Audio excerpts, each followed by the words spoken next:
Buenos días, buenas tardes, buenas noches. En esta oportunidad quiero hablarle sobre el tema controversial del diezmo. Esto está últimamente en tela de juicio por el mal uso de estos malvivientes llamados pastores de la religión de la prosperidad y de otras denominaciones evangélicas que, aprovechándose de la ignorancia de los hermanos, de los cristianos, quieren sacar provecho económico, utilizando, mal utilizando pasajes bíblicos, aplicándolos de una forma descontextualizada de lo que es la naturaleza del diezmo y el por qué dar el diezmo y quién es el que recibe los beneficios de la colección de el diezmo. Es importante decir de que el diezmo no nace con la ley, no nace con la ley de Moisés.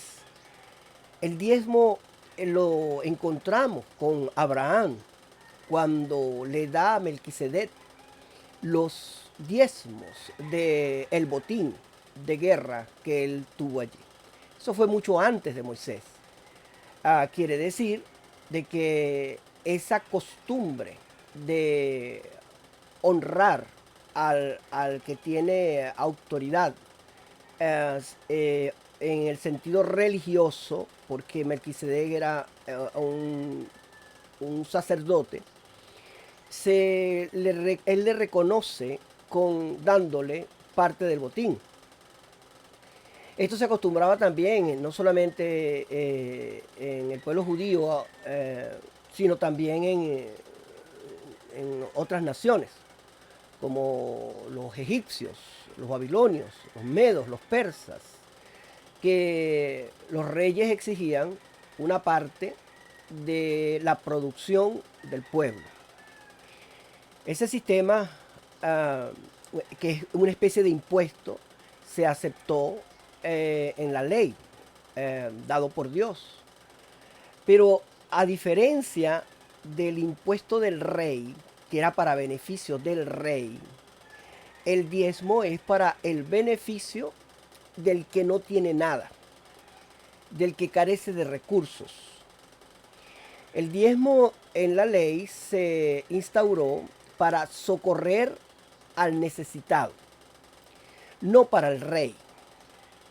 Fíjese que en el Antiguo Testamento nos habla de que el diezmo era para los levitas, para el pueblo, porque se les llamó al servicio de Dios exclusivo. En otras palabras, eran personas desasistidas y debido a que estaban trabajando en el servicio a Dios, se les reconocía su trabajo con el aporte de todas las personas que producían, con el 10%. Por eso el diezmo no era para el rey, sino era para los necesitados, como eran los levitas. Pero dice las Sagradas Escrituras también que en el diezmo que se recogía cada 3 años, ese diezmo debía ser repartido por parte del que da el diezmo, parte a los levitas, parte a los huérfanos, parte a las viudas, parte a los extranjeros. Entonces, el fin del diezmo no es en el Antiguo Testamento, en la ley, enriquecimiento de la persona, sino cubrir su necesidad.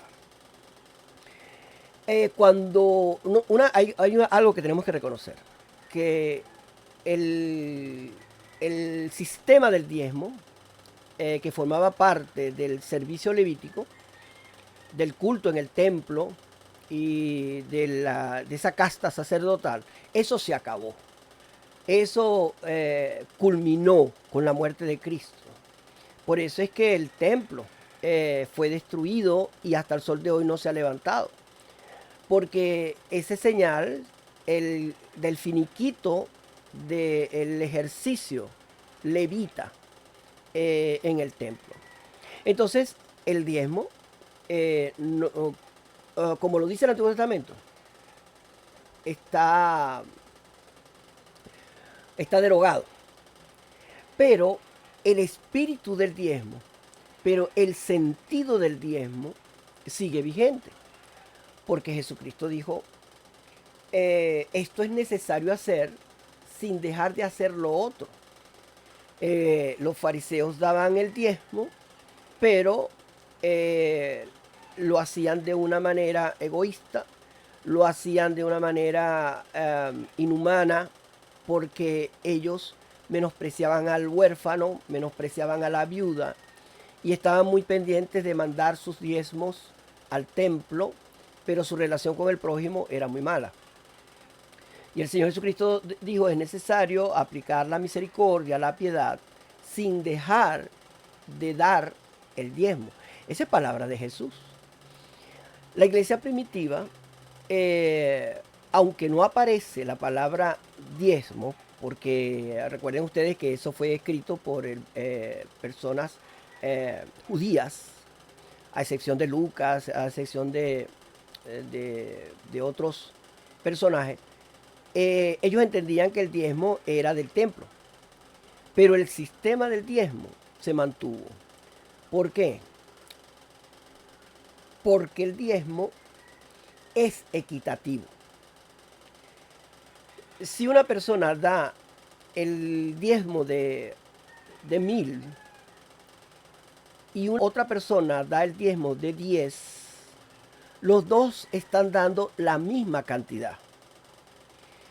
El caso de las ofrendas, si una persona da 100 y otra persona da 10, uno está dando más que el otro.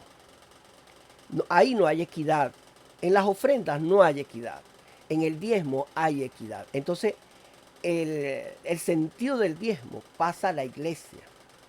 Porque en la iglesia tenemos que practicar la equidad. En la ofrenda, dice el Nuevo Testamento, que eso es lo que propone el corazón. Entonces, la ofrenda es lo que el individuo da de su propia creencia, de lo que él quiere dar. Entonces, ahí hay una desigualdad, porque algunos dan de lo mucho que tienen y otros dan de lo poco que tienen. Pero como no es por porcentaje, uno está dando más que el otro. Con esto no quiero defender a las personas que abusan del diezmo.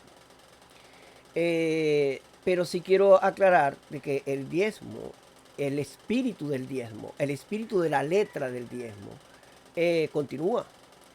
Porque si nosotros no diezmáramos, ¿con qué se mantiene la iglesia?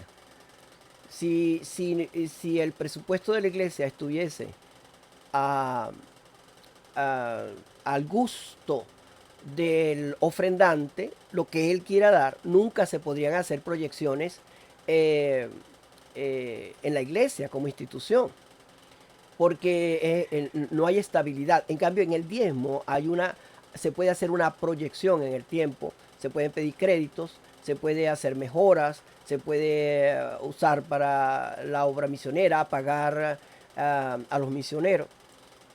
Por eso es que el diezmo es más estable que las ofrendas. Bueno, no pretendo profundizar sobre este asunto. Simplemente es una observación para decir de que aunque el diezmo pertenece a la ley, el espíritu de esa letra de la ley continúa, porque es justo el diezmo ante los ojos de Dios, porque nadie ofrece más que otro, sino todos ofrecen la misma cantidad, si todos darían el diezmo. Dios bendiga a todos.